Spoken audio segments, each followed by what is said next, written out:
Morning guys, how are you all today? As you can see, I'm in the Bang Bus Mark II. In fact, it's just ticked over 150,000 miles. For those of you that don't know, this is my fishing wagon. But quite regularly, I just drive it.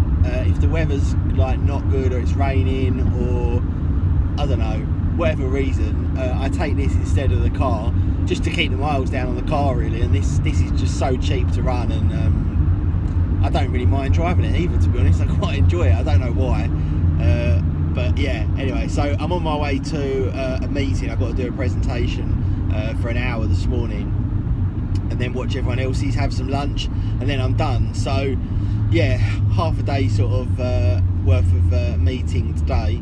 But tomorrow is iPhone 7 day. In fact, iPhone 7 day is like, I suppose, like 3 days, because you've got the day it gets announced at the keynote, you've got the day you pre-order it, and then you've got the day that you get it. So tomorrow I opted to pick it up at 8 o'clock in the morning from the Apple store at Bluewater.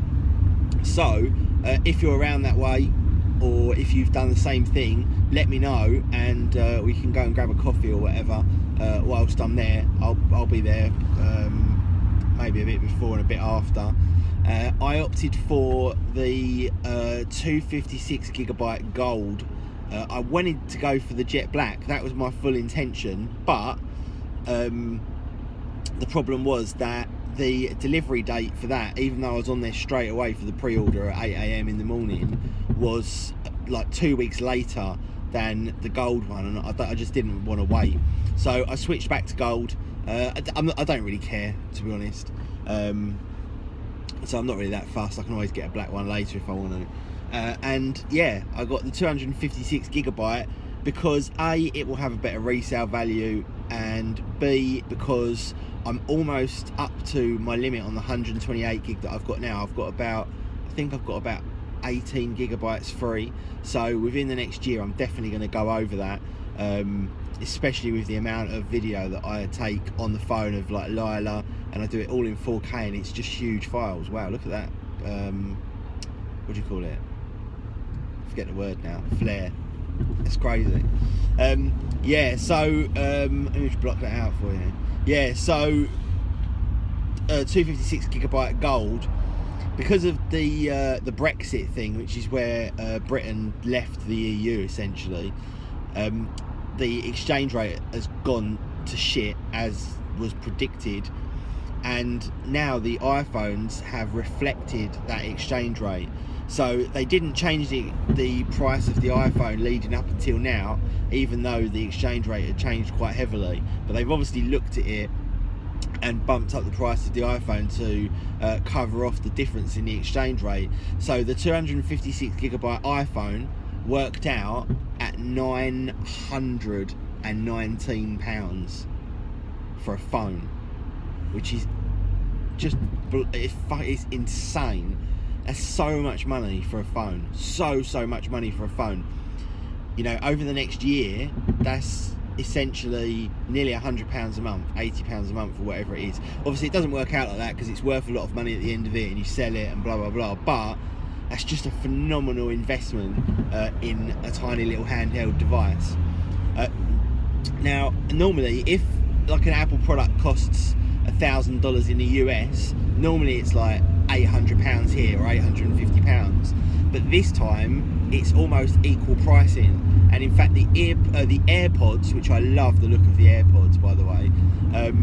I know a lot of people are hating on them, but I love it. I think it's such a genius idea that the case stores some charge, and then they charge the earbuds, and no wires. I like that. The only thing I don't like is the fact that they're white. I wish you could get them in different colours. Like, I prefer a subtle black, to be honest. Anyway, in America they are $159. In the UK they are £159. So that gives you an idea of how much Brexit has fucked us on the exchange rate. And it's not for any other reason. You know, people are saying, oh, they've put the prices up. They haven't. It's just because of Brexit. That's what they've had to do to be earning the same profit margin that they were before. So yeah, that's insane. And don't forget, because the price has gone up, if you're paying £919 for an iPhone, because we pay 20% tax on every single product that we buy, immediately you've got nearly £200 tax on that as well. So yeah, you know, paying more tax on anything is never a good thing. But there you go.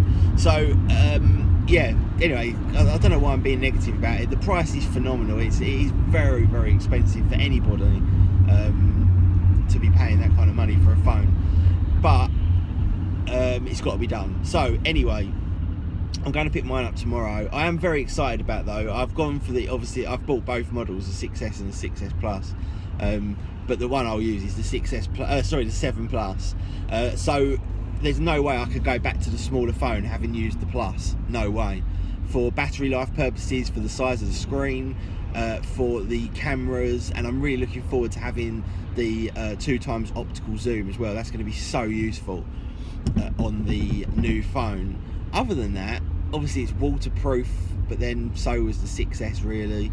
There's not really a huge amount of extras. The battery life potentially could be better with the new processor that's got those two kind of cores that are used less power. And then you've also got what else have you got? A slightly bigger battery, I believe, as well. Oh, the home button as well is no longer an actual physical button. The dual speakers I'm definitely looking forward to, although it's going to be weird having one speaker going that way and one speaker coming towards you. Very peculiar, but anyway, mustn't grumble. And yeah, a couple of other bits and pieces as well. Nicer screen, this, that and the other. So yeah, very much looking forward to picking it up tomorrow and seeing how it performs. iOS 10, I've been using it for such a long time now that I don't really notice it, if you know what I mean, because I used it from beta 1 on my main phone. So some of the additions kind of came like bit by bit, and because they kind of trickled in, there was no jump from one operating system to another. So using the actual betas is a bit disappointing, to be honest, because you don't get that kind of day where you go from iOS 9 to iOS 10 and everything's like completely different. Well, not completely different, but you notice all these major things. Because you use it through all the betas and you get all these incremental updates, it kind of is not as exciting, if you know what I mean. Not that it's ever exciting with iOS, but you don't get that, you know, that instant kind of set of new features. So yeah, looking forward to that very much.